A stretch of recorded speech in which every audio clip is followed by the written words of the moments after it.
Story 104: The Poor Man's Wealth. Once upon a time in a small village, there lived a poor man named Jack. He had a small hut on the outskirts of the village and struggled to make ends meet. Despite his poverty, Jack was known for his kind heart and generosity. One day, as Jack was wandering through the village, he saw a beggar sitting by the roadside. The beggar looked frail and hungry. Without hesitation, Jack approached him and offered him the little food he had. The beggar, grateful for Jack's kindness, revealed himself to be a magical being.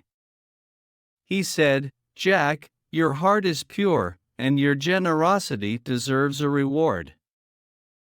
I will grant you a wish. Anything you desire." Jack was surprised and humbled.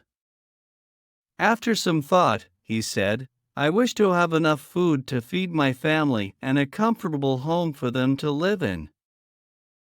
The magical being nodded, and in an instant, Jack found himself standing in front of a large, well-furnished house.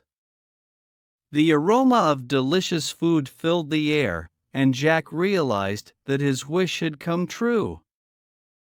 Overjoyed, Jack went inside to find his family living a life of comfort they had never known. There was plenty of food on the table, and the house was warm and cozy. Jack's children could now attend school, and the family no longer worried about going to bed hungry. Word spread through the village about Jack's good fortune. The once poor man became a symbol of kindness and was admired by everyone.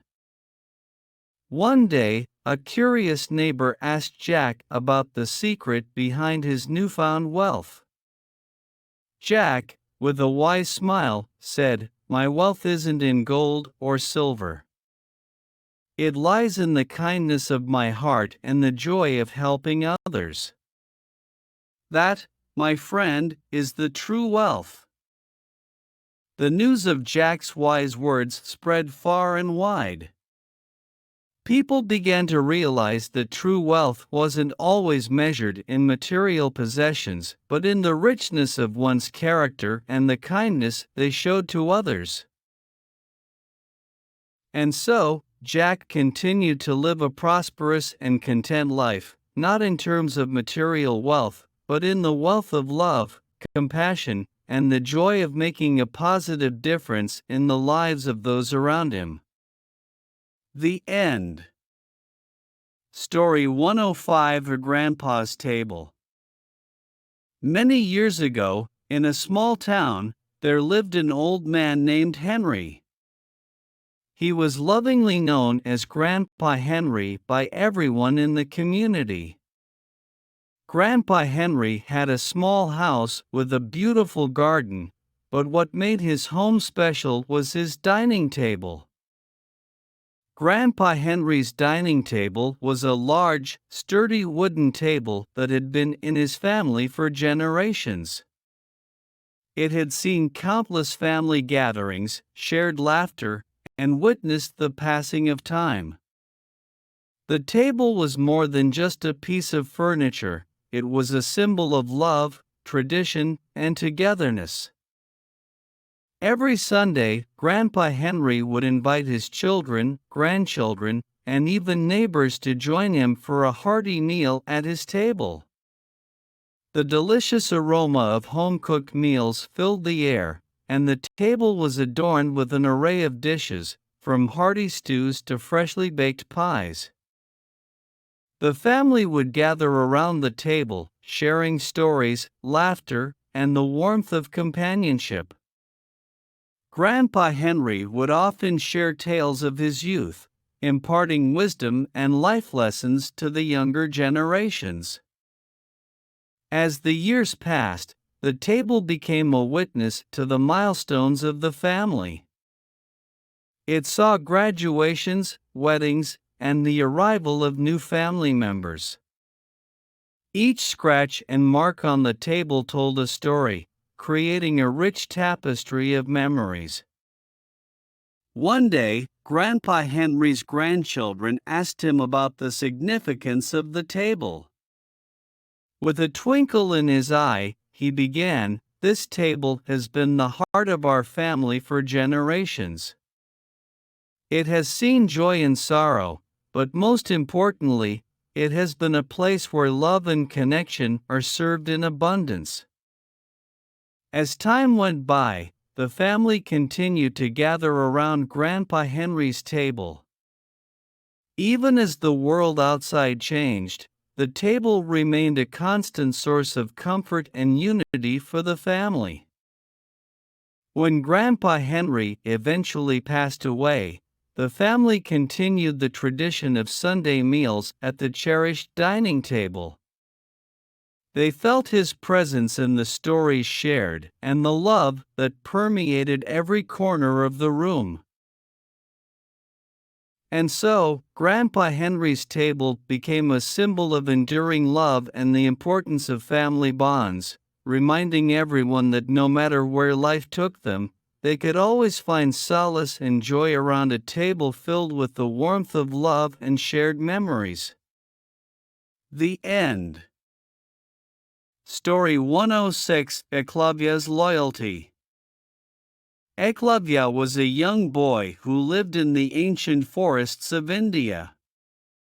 He was passionate about archery and had a deep desire to learn the art from the great archery guru, Dronacharya.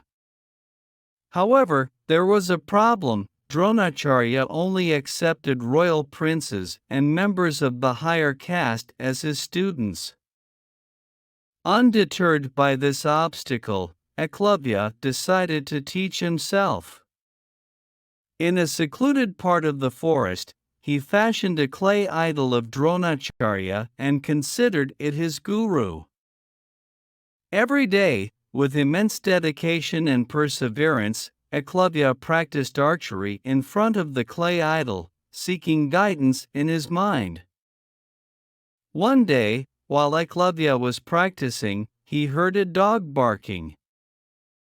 Not wanting to interrupt his practice, he aimed an arrow in the direction of the sound and skillfully shot it, silencing the dog without harming it. Unbeknownst to Ekalavya, Dronacharya and his royal students were passing through the forest and came across the silent dog. Curious about who could have accomplished such a feat, Dronacharya followed the trail of arrows and discovered Ekalavya. He was amazed at Ekalavya's skill and asked him about his teacher. Ekalavya, with deep respect, revealed that he considered Dronacharya as his guru, even though he had never been formally accepted as a student. Dronacharya, though impressed, felt conflicted. He could not accept Ekalavya as a student due to the societal norms of that time, but he also couldn't ignore the talent the young archer possessed. In a moment of dilemma, Dronacharya asked for a guru's fee from Ekalavya. Ekalavya, without hesitation, offered his right thumb, the crucial finger used in archery, as a token of his guru dakshina, teacher's fee. Dronacharya, moved by Ekalavya's loyalty and sacrifice, accepted the fee. Even though Ekalavya's dream of being a formal student was never fulfilled, his unwavering loyalty and dedication to his self-proclaimed guru became a legendary tale of honor and sacrifice in the world of Indian mythology. The end. Thanks for watching. Please subscribe and support us.